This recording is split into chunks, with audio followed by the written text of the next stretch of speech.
Covid के बाद एक चीज तो क्लियर हो गई है कि हमारी वेल्थ के साथ साथ हमारा हेल्थ हमारे लिए कितना ज्यादा जरूरी है। और जैसे जैसे सोशल मीडिया पॉपुलर होता जा रहा है वैसे वैसे यहाँ पर नए नए क्रिएटर्स आते जा रहे हैं और इसी के चलते सोशल मीडिया पर इन्फ्लुएंसर बनना अब एक करियर पाथ की तरह भी बन चुका है। और इसी चक्कर में बहुत सारे लोग अपनी फिजिक पर बहुत ज्यादा ध्यान दे रहे हैं। लेकिन यहाँ पर बहुत सारे ऐसे मिसकंसेप्शंस हैं, बहुत सारी ऐसी मिस्टेक्स हैं जो लोग अपनी लाइफ में कर रहे हैं। तो आज की वीडियो में हम फैट लॉस के बारे में मिसकंसेप्शंस को जानेंगे। हम जानेंगे कि फैट लॉस के पीछे का साइंस क्या होता है और साथ ही साथ मैं उसका साइंटिफिक एक्सप्लेनेशन भी आपको दूंगा। नंबर 1, टू एग्रेसिव और डेफिसिट। बहुत सारे लोग एकदम से बहुत ही कम खाना शुरू कर देते हैं। उन्हें आज मोटिवेशन मिलती है कि भाई अब वेट कम करना है, फैट बहुत ज्यादा हो रहा है, पेट बहुत ज्यादा बाहर निकल रहा है, अब हमें इसको कम करना है। और फैट लॉस का एक सिंपल सा फॉर्मूला है, जितनी कैलोरीज तुम ले रहे हो उससे ज्यादा तुम्हें बर्न करनी है, या फिर जितनी कैलोरीज तुम अभी तक ले रहे थे अब तुम्हें उससे कम लेनी है। इसे कहते हैं कैलोरी डेफिसिट होना। तो यहाँ पर बहुत सारे लोग बहुत ही एग्रेसिव चले जाते हैं। वो लोग पहले 3000-3500 कैलोरीज ले रहे थे, वो अचानक से 2000 या 1500 कैलोरी तक आ जाते हैं। ये चीज बहुत गलत है। हाँ, हो सकता है कि आप इस प्रैक्टिस से बहुत ही जल्दी अपने वेट को लॉस कर दोगे और ये चीज आपने बहुत जगह देखी भी होगी। इसी वजह से आपको ये चीज अच्छी लगी कि अगर उसने करा है तो मैं भी कर सकता हूँ। लेकिन यहाँ पर एक जो सबसे बड़ी प्रॉब्लम है कि अगर आप अपनी कैलोरीज को इतनी ज्यादा मात्रा में कम करोगे तो यहाँ पर आपका फैट तो लॉस होगा ही थोड़ा सा,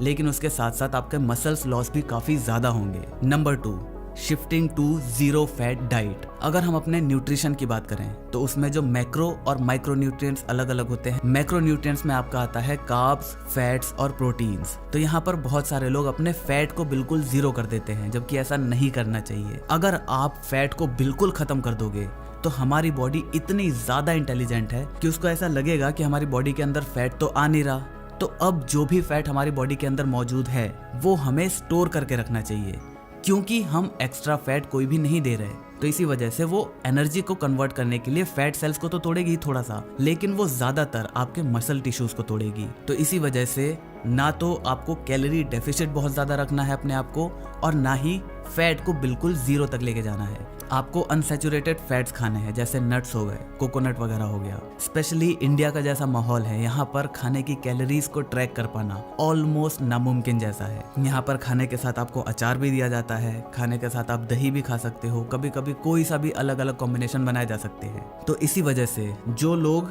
ट्रैक करते हैं खासकर इंडिया में, उन्हें ये चीज बहुत ध्यान से करनी होगी। जो वो फैट लॉस के बारे में जितना भी उन्होंने अपना जो भी डाइट प्लान बनाया है उसके हिसाब से जो उनकी डाइट चल रही है, शायद उसमें कहीं मिसकैलकुलेशन हो सकती है और उसकी वजह से जो रिजल्ट उनको चाहिए या तो वो बहुत ज्यादा मिलेंगे या तो वो नहीं मिलेंगे। तो इसी वजह से आप जितना हो सके सिंपल खाना खाओ अगर आपको फैट लॉस करना है तो, ताकि आप उसको अच्छे से ट्रैक कर सको। अगले अगर मैं मिथ की बात करूं तो वो है कि बहुत सारे लोग जब अपनी कैलोरीज को कम कर देते हैं तो वो अपनी ट्रेनिंग इंटेंसिटी को भी कम कर देते हैं। अगर आप ऑब्वियसली ट्रेनिंग नहीं करते हो तो ये आपके लिए नहीं है, लेकिन जो लोग ट्रेनिंग वगैरह करते हैं, जिम जाते हैं, वो लोग जब जनरली डाइट करते हैं तो वो अपनी ट्रेनिंग इंटेंसिटी को काफी कम कर देते हैं, क्योंकि उन्हें ऐसा लगता है कि हम इतना अच्छा खा भी नहीं रहे, इतना ज्यादा खा नहीं रहे, तो उस हिसाब से हम ट्रेनिंग भी शायद ना कर पाए। ये चीज 100% सही नहीं है। हमारी जो मसल्स होती है उसको हमेशा हमारे बॉडी के अंदर बने रहने के लिए एक रीजन चाहिए होता है। अगर आप जैसे ही हमारी मसल को वो रीजन नहीं दोगे ना कि हमारी बॉडी में रहे,